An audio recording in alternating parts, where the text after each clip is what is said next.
राधे राधे दोस्तों। आज मैं आपको एक गरीब किसान की कहानी सुनाऊंगी और इसके साथ ही इस कहानी में आप जानेंगे कि उस गरीब किसान की बेटी कैसे रानी बनी। एक बार की बात है, किसी गांव में एक किसान रहता था। वह बहुत गरीब था। किसी तरह वह अपना और अपने परिवार का गुजारा करता था। उसके घर के आंगन में एक बगीचा था। किसान ने बगीचे की गुड़ाई सिंचाई करके उसमें बैगन की पौध लगा दी थी। किसान बहुत मेहनत करता था, फिर भी बैगन के पौधों में बैगन नहीं लगे। बस एक पौधे में एक बैगन लगा था। किसान ने अपनी पत्नी से कहा, भाग्यवान, इसमें तो एक ही बैगन लगा है। अब बाजार में क्या बेचेंगे, इसे अपने ही घर में रख लेते हैं। देखते ही देखते बैगन कद्दू जितना बड़ा हो गया। तब एक दिन किसान उसे तोड़ लाया और अपनी पत्नी को दे दिया और कहा, आज तुम इसकी सब्जी बना लो, मैं खेत से आता हूँ, फिर दोनों साथ बैठकर खाना खाएंगे। किसान की पत्नी जैसे ही बैगन काटने लगी, तब पता नहीं कहाँ से एक आवाज़ आई, आहिस्ता आहिस्ता काटो, आहिस्ता आहिस्ता। यह सुनकर वह डर गई और इधर उधर देखने लगी, पर उसे कोई ना दिखा। वह फिर से बैगन काटने लगी। दोबारा से वही आवाज आई, आहिस्ता आहिस्ता काटो, आहिस्ता आहिस्ता। किसान की पत्नी ने गौर से सुना तो उसे एहसास हुआ कि यह आवाज तो उस बैगन से आ रही है। उसका कलेजा कांप गया। उसने बैगन को फेंक दिया और घर से बाहर निकल गई और भागते भागते अपने पति के पास खेत में पहुंच गई। किसान ने पूछा, अरे भाग्यवान, ऐसे कहाँ भागे हुए चली आ रही है। उसकी पत्नी ने सारी कहानी अपने पति को बताई। किसान को बहुत आश्चर्य हुआ। उसने कहा, तुमको कोई भ्रम हुआ होगा। ऐसा कैसे हो सकता है कि बैगन में से आवाज़ आ रही है। किसान की पत्नी ने कहा, आप खुद चलकर देख लीजिए, वह आवाज़ उसी बैगन में से आ रही है। किसान और उसकी पत्नी घर आते हैं। जैसे ही किसान की पत्नी बैगन को काटने लगती है, उसमें से आवाज़ आती है, आहिस्ता आहिस्ता काटो, आहिस्ता आहिस्ता। किसान भी हैरान हो जाता है और वह अपनी पत्नी से कहता है कि अब इस बैगन को आहिस्ता आहिस्ता काटो। किसान की पत्नी उस बैगन को बहुत धीरे धीरे काटती है तो उसमें से एक लड़की निकलती है। दोनों देखकर बहुत हैरान हो जाते हैं और किसान की पत्नी खुश होकर कहती है कि हमारे पास कोई बेटी नहीं थी, हम इसे अपने पास रख लेते हैं। तब किसान कहता है, हम अपना पेट नहीं पाल सकते तो इसे क्या खिलाएंगे। उसकी पत्नी कहती है, हम जो भी खाते हैं इसे भी वही खिलाएंगे। दोनों उस बेटी को अपने पास रख लेते हैं। क्योंकि वह बैगन से निकली थी, इसलिए दोनों ने उसका नाम बैगनमती रखा। बैगनमती भी अपना परिवार पाकर बहुत खुश हुई। धीरे धीरे समय बीत गया। बैगनमती अब बड़ी हो गई थी। वह अत्यंत खूबसूरत थी। एक दिन वह अपने पिता के साथ खेत में काम करवा रही थी। तभी वहां से उस राज्य का राजा गुजरा। राजा बैगनमती को देखते ही अपना दिल दे बैठा। उसने पास में खड़े एक आदमी से पूछा कि यह लड़की कौन है। उस आदमी ने कहा, यह उसी किसान की बेटी है जिसके साथ वह काम कर रही है। राजा अपने महल वापस चला गया। राजा ने बैगनमती से विवाह करने की ठान ली। राजा ने किसान को अपने दरबार में बुलवाया और उसकी बेटी के साथ विवाह करने का प्रस्ताव रखा।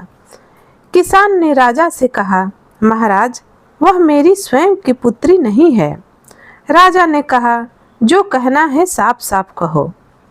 किसान ने राजा को सारी सच्चाई बताई। तब राजा ने कहा, मैं बैगनमती से विवाह करना चाहता हूँ, उसे अपनी रानी बनाना चाहता हूँ। आप चिंता ना करें, मैं उसे अपनी पलकों पर बिठाकर रखूँगा। किसान ने कहा, महाराज, आप एक मामूली से किसान की बेटी के साथ विवाह क्यों कर रहे हैं। तब राजा ने कहा, मैं बैगनमती की सुंदरता से मुग्ध हो गया हूँ। अब बैगनमती ही मेरी रानी बनेगी। किसान की खुशी का कोई ठिकाना ना रहा। वह भागा भागा अपने घर आया और सारी बातें अपनी पत्नी को बताई। यह सुनकर किसान की पत्नी भी फूली ना समाई। विवाह का दिन निश्चित किया गया। किसान की पत्नी ने बैगनमती को रानी की तरह सजाया और उसे डोली में बिठाकर विदा कर दिया। अपनी बेटी को विदा करने के बाद किसान और उसकी पत्नी उदास हो गए और दोनों दुखी भी थे, क्योंकि वे फिर से अकेले पड़ गए। इधर महल में बैगनमती का बहुत धूमधाम से स्वागत हुआ। राजा बैगनमती की सुंदरता के दीवाने हो गए थे। राजा ने बैगनमती का नाम बैगन सुंदरी रखा।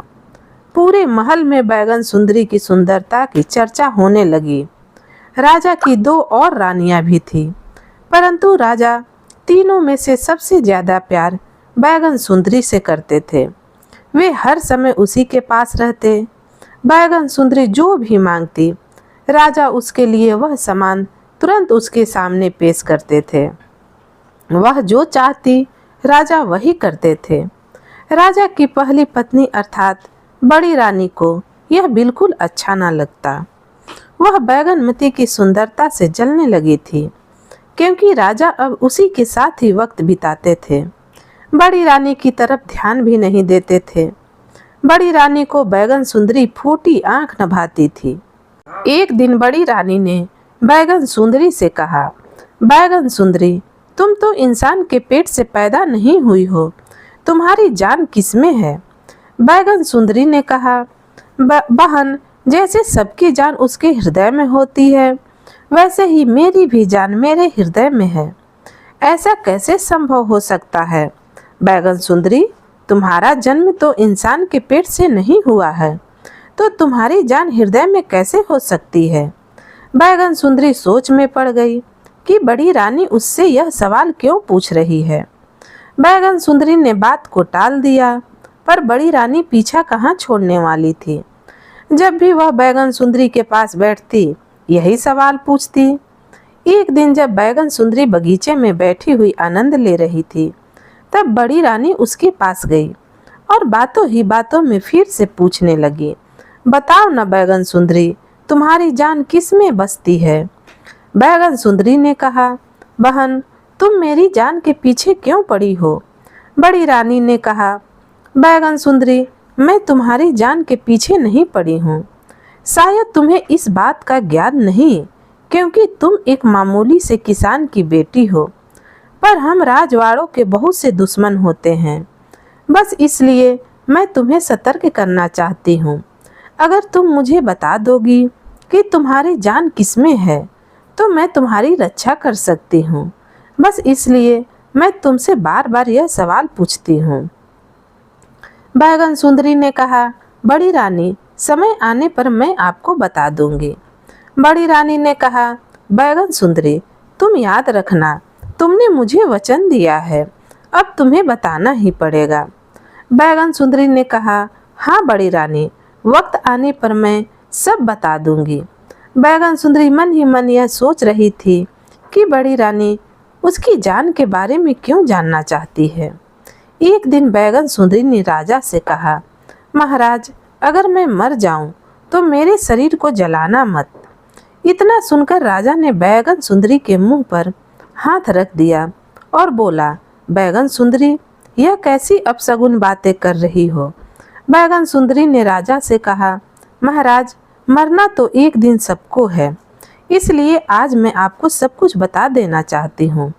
बैगन सुंदरी ने कहा, अगर मैं मर जाऊं तो मेरे शरीर को जलाना मत, बल्कि एक महल बनवा देना और उसके आंगन में मेरे शरीर को रख देना और एक बगीचा भी बनवा देना। महल के चारों ओर ऊंची ऊंची दीवारें बनवा देना, ताकि उसमें कोई प्रवेश ना कर सके। राजा ने बैगन सुंदरी को चुप कराते हुए कहा, चुप हो जाओ रानी, यह कैसी अपशगुन बातें कर रही हो? रानी बोली, हाँ महाराज, मैं अभी के लिए चुप हो जाती हूँ। बस एक बात और कहना चाहती हूँ। आप उस महल में बहुत सारा अनाज भी रखवा दीजिएगा और बाकी सारी ज़रूरत की चीज़ें भी। राजा ने गुस्से में आकर कहा, तुम चुप हो जाओ बैगन सुंदरी। बैगन सुंदरी एकदम से चुप हो गई। फिर एक दिन पता चलता है कि बैगन सुंदरी माँ बनने वाली है और यह बात पूरे महल में फैल गई। पूरे राज्य में खुशी की लहर दौड़ गई। यह राजा की पहली संतान थी, क्योंकि राजा की दोनों रानियों को कोई बच्चा नहीं था। राजा बहुत खुश हुआ। उसने पूरे नगर में तोहफे बंटवाए और बैगन सुंदरी को अब पहले से भी ज़्यादा प्यार करने लगा था। बड़ी रानी की जलन और बढ़ गई। वह बैगन सुंदरी से और भी नफरत करने लगी। कुछ दिन बीते। एक दिन बड़ी रानी ने फिर से बैगन सुंदरी से पूछा, बैगन सुंदरी, आज तो तुम्हें बताना ही पड़ेगा कि तुम्हारी जान किस में बसती है। अब तुम झूठ नहीं बोल सकती। तुम माँ बनने वाली हो। अगर तुम झूठ बोलोगी तो इसका असर तुम्हारे बच्चे पर पड़ेगा। अगर तुमने फिर भी नहीं बताया तो मैं पूरे नगर में ढिंढोरा पिटवा दूंगी कि छोटी रानी झूठी है। बैगन सुंदरी ने कहा, बहन, मैं तुम्हें अपनी सच्चाई बच्चा होने के बाद बता दूंगी। पर बड़ी रानी कहाँ मानने वाली थी। वह बैगन सुंदरी के पीछे ही पड़ गई। उसे धमकियां देने लगी। हार कर बैगन सुंदरी ने उसे अपनी सारी सच्चाई बता दी। बैगन सुंदरी ने कहा, मेरे मायके में जो बगीचा है उसमें एक कुआं है। उस कुएं में एक लकड़ी का संदूक है। उस संदूक में एक डिबिया पड़ी है और उस डिबिया में एक माला है। उसी माले में मेरी जान बसती है। बड़ी रानी ने कहा, तुम्हारी जान तो बहुत सुरक्षित जगह पर है। बैगन सुंदरी, हम मनुष्यों को देखो, कोई भी आसानी से मार सकता है। इतना कहकर बड़ी रानी उठ खड़ी हुई और बोली, तुम हमेशा खुश रहो बैगन सुंदरी। इतना कहकर बड़ी रानी वहां से चली गई और मन ही मन बहुत खुश हुई, क्योंकि वह बैगन सुंदरी को आसानी से अपने रास्ते से हटा सकती थी। बड़ी रानी अपने कक्ष में गई और अपनी नौकरानी से कहा, एक गोताखोर को बुलवाओ। नौकरानी गोताखोर को ले आई और बड़ी रानी ने उससे कहा, तुम बैगन सुंदरी के मायके जाओ और वहाँ एक बगीचा है, उसमें एक कुआं है। कुएं में एक लकड़ी का संदूक है और उस संदूक में एक डिबिया रखी है। उस डिबिया को निकाल कर मेरे पास ले आओ। अगर तुम मेरा यह काम करोगे तब मैं तुम्हें सोने की अशर्फियाँ दूंगी। गोताखोर बैगन सुंदरी के मायके जाता है और उस कुएं से उस संदूक को निकालकर उसमें से वह डिबिया निकाल लेता है। डिबिया निकालते ही बैगन सुंदरी की तबीयत खराब हो गई। गोताखोर महल में आकर वह डिबिया बड़ी रानी को देता है। बड़ी रानी उस गोताखोर को अशर्फियाँ देती है और वो गोताखोर वहाँ से चला जाता है। इधर बैगन सुंदरी की तबीयत बिगड़ जाती है और बड़ी रानी वह डिबिया खोलकर उसमें रखे माले को अपने गले में डालती है और पागलों के जैसे हंसने लगती है, क्योंकि वह जिससे इतनी नफरत करती थी उसके प्राण इसकी मुट्ठी में हैं। बैगन सुंदरी की सांसें ऊपर नीचे होने लगती है और वह मृत अवस्था में आ जाती है। राजा बैगन सुंदरी के मृत शरीर को लिए हुए बैठे थे और फूट फूट कर रो रहे थे। पूरे महल में शोक छा गया। राजा के मंत्री ने राजा से कहा कि छोटी रानी के अंतिम संस्कार का समय हो गया है। तब राजा ने अपने मंत्री से कहा कि नगर के बाहर एक दूसरा महल बनवाओ और वहां आंगन में बगीचा लगाकर बैगन सुंदरी के शरीर को सिंहासन सहित वहां रख दो। यह बैगन सुंदरी की अंतिम इच्छा थी। मंत्री राजा की बात सुनकर हैरान रह गया और बोला, महाराज, मुझे लगता है छोटी रानी के शरीर को जलाना ज्यादा उचित है। तब राजा ने मंत्री को आदेश दिया कि उसकी आज्ञा का पालन करें और राजा ने वह सारी चीजें करने के लिए कहा जो बैगन सुंदरी राजा से कहकर गई थी। महल में सारी जरूरत की सामान रखवा दी गई। महल बनकर पूरी तरह से तैयार हो गया और बैगन सुंदरी के शरीर को सिंहासन के साथ वहां रख दिया गया। महल के चारों ओर ऊंची ऊंची दीवारें बना दी गईं ताकि उसके अंदर कोई प्रवेश न कर सके। अब राजा बैगन सुंदरी की याद में बहुत दुखी रहने लगा था। एक दिन राजा ने सोचा, बैगन सुंदरी ने अपने शरीर का अंतिम संस्कार करने के लिए क्यों मना कर दिया था? क्या वह कभी लौट कर आएगी? परंतु फिर राजा अपने मन को समझा लेता है कि मरे हुए लोग कभी वापस नहीं आते। राजा बैगन सुंदरी की याद में उस महल के चारों ओर अक्सर चक्कर लगाया करता था। एक दिन राजा ने उस महल के अंदर से एक बच्चे की रोने की आवाज़ सुनी। राजा हैरान रह गया कि यह बच्चा उस महल में कैसे आया। राजा यह देखने के लिए उस महल के अंदर चला गया। राजा ने देखा बैगन सुंदरी का शरीर वहीं पर मृत पड़ा हुआ है और एक छोटा बच्चा उसके पास बैठा रो रहा है। राजा उस बच्चे के पास गया और उसे अपनी गोद में उठा लिया। राजा की गोद में आते ही वह बच्चा चुप हो गया। कुछ देर बाद वह राजा की गोद में ही सो गया। राजा उस बच्चे को बैगन सुंदरी के पास लेकर लिटाकर वहां से लौट आया। अगले दिन जब राजा उस बच्चे से मिलने गया तो उसके लिए एक खिलौना लेकर गया। राजा उस बच्चे के साथ खेल रहा था और फिर शाम होते ही उस बच्चे को बैगन सुंदरी के पास लिटाकर वापस लौट आया। ऐसे ही राजा उस बच्चे से मिलने के लिए जाता तो बच्चे के लिए बहुत सारे खिलौने और खाने की चीज़ें लेकर जाता, उसे अपने हाथों से खिलाता, फिर सुलाने के बाद बैगन सुंदरी के पास छोड़ आता। धीरे धीरे समय बीतता गया और वह बच्चा भी बड़ा होता गया। अब वह बच्चा बोलने लगा था। एक दिन जब राजा उस बच्चे के साथ खेल रहा था तब राजा ने उस बच्चे से पूछा, बेटा यह जो लेटी हुई है यह तुम्हारी कौन है? बच्चे ने एक मधुर स्वर में कहा, माँ। राजा हैरान रह गया और वह समझ गया कि यह बैगन सुंदरी का ही बच्चा है। राजा ने उस बच्चे से पूछा, बेटा तुम्हें रोज खाना कौन खिलाता है? उस बच्चे ने कहा, माँ। राजा बैगन सुंदरी के शरीर की ओर देखने लगा, परंतु बैगन सुंदरी उसी अवस्था में लेटी हुई थी जिस अवस्था में राजा और उसके मंत्री उसे छोड़ कर गए थे। राजा को बहुत हैरानी हो रही थी। फिर राजा ने उस बच्चे से पूछा, तुम्हारी माँ कब उठती है? बच्चे ने कहा, रात में।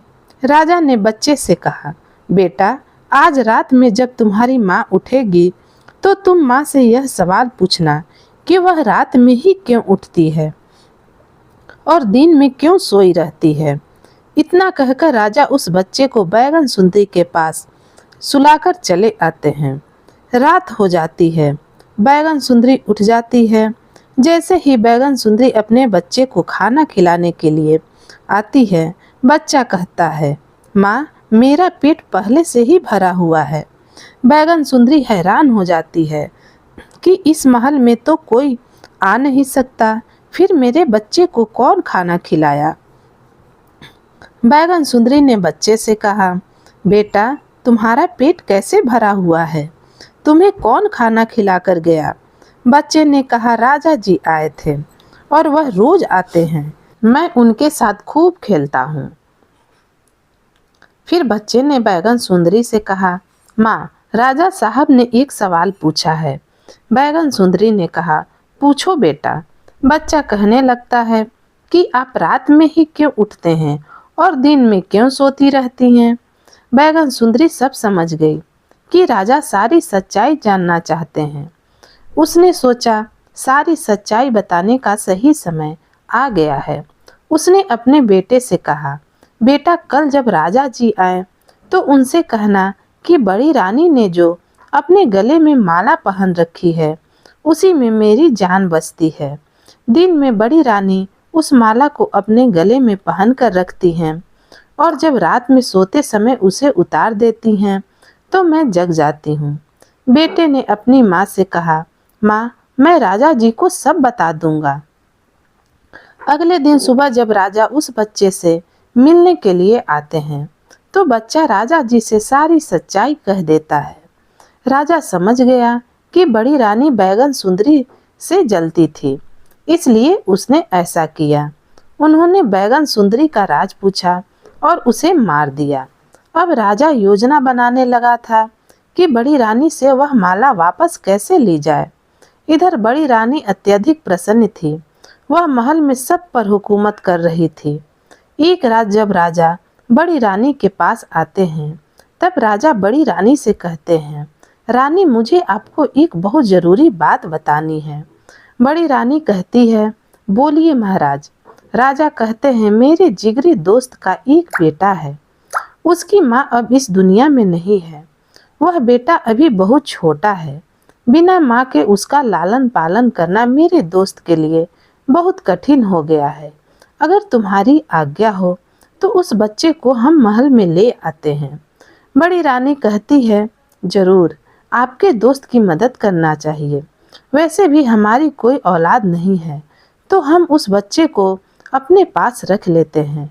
अगले दिन जब राजा बच्चे से मिलने जाता है तो उसे समझा देता है, जैसे ही बड़ी रानी तुम्हें गोद में उठाएगी, तुम बड़ी रानी के गले में जो माला पड़ी है उसे पकड़कर रोने लगना, और तब तक चुप नहीं होना जब तक बड़ी रानी तुम्हें वह माला न दे दे।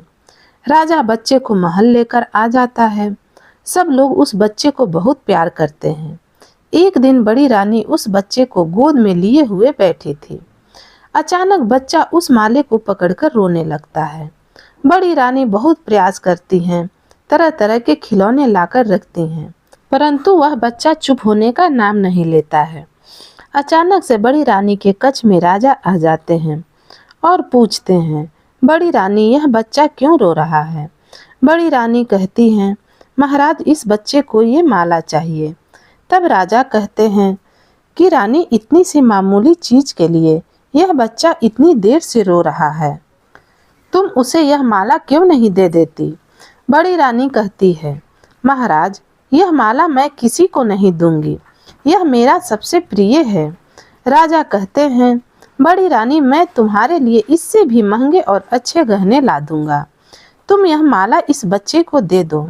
बड़ी रानी कहती है, हरगिज नहीं महाराज, मैं यह माला किसी को ना दूंगी। राजा कहते हैं, बड़ी रानी मैं इसी के जैसा माला तुम्हें लाकर दे दूंगा, यह माला इस बच्चे को दे दो। यह देखो बच्चा चुप होने का नाम नहीं ले रहा है, अगर इसे कुछ हो गया तो हम अपने दोस्त को क्या जवाब देंगे? अब बड़ी रानी को उस बच्चे पर तरस आ गया और उसने राजा से कहा, जैसे ही इस माले से बच्चे का मन भर जाएगा यह माला मैं ले लूंगी। राजा ने कहा, जैसा आपको ठीक लगे। बड़ी रानी वह माला उतार कर उस बच्चे को दे देती है। बच्चा खेलते खेलते बड़ी रानी के कस से बाहर आ जाता है और वह माला राजा जी को दे देता है, और जाकर राजा बैगन सुंदरी के गले में वह माला डाल देते हैं। राजा बैगन सुंदरी के गले में वह माला जैसे ही डालते हैं, बैगन सुंदरी उठ बैठती है। राजा बैगन सुंदरी से पूछते हैं, तुम्हारे साथ क्या हुआ था? बैगन सुंदरी सारी बातें राजा को बता देती है और यह भी बताती है कि यह बच्चा और कोई नहीं, यह आपका बच्चा है। राजा बैगन सुंदरी से कहता है कि बड़ी रानी उसके किए की सजा जरूर मिलेगी। बैगन सुंदरी से कहते हैं कि तुम कुछ दिनों के लिए इसी महल में रहो और उचित समय आने पर मैं तुम्हें यहाँ से ले जाऊंगा। जब राजा महल में वापस लौट रहे थे तो बड़ी रानी राजा को वापस आते हुए देखती है और कहती है, महाराज इतनी देर से आप कहाँ थे? राजा ने कहा, मैं मंत्रियों के साथ कुछ सलाह मशवरे कर रहा था। राजा बड़ी रानी से कहता है, रानी हमारे दुश्मन हम पर हमला करने वाले हैं और तुम्हारी जान को खतरा है, इसलिए हमने योजना बनाई है कि कुछ दिनों के लिए तुम सबसे छुप कर रहो। रानी सारी बातें सुनकर राजा से कहने लगती है, हाँ महाराज आप मुझे कहीं छुपा दीजिए, क्योंकि मुझे अपनी जान अत्यधिक प्रिय है। राजा मंत्रियों से कहकर एक तहखाना बनवाता है और उसमें बड़ी रानी को रख देता है। सारी जरूरत का सामान भी उसके साथ उस तहखाने में रखवा दी जाती है। राजा बड़ी रानी को अब सारी सच्चाई बताता है और कहता है, तुमने बैगन सुंदरी के साथ जो किया यह उसकी सजा है। बड़ी रानी को अपनी गलती पर पछतावा होता है, लेकिन राजा उसे वहां से बाहर नहीं निकालते हैं। इधर राजा अब बैगन सुंदरी को लेकर महल आते हैं और उसे महारानी की उपाधि दी जाती है। महल में फिर से पहले जैसी ही खुशियां आती है। धीरे धीरे समय बीत गया। राजा का बेटा बड़ा हो गया। राजा ने उसका राज तिलक करवाया और उसे राजा बना दिया। बैगन सुंदरी और राजा बहुत खुश रहते थे, क्योंकि उनके राज्य में चारों तरफ खुशहाली ही खुशहाली थी।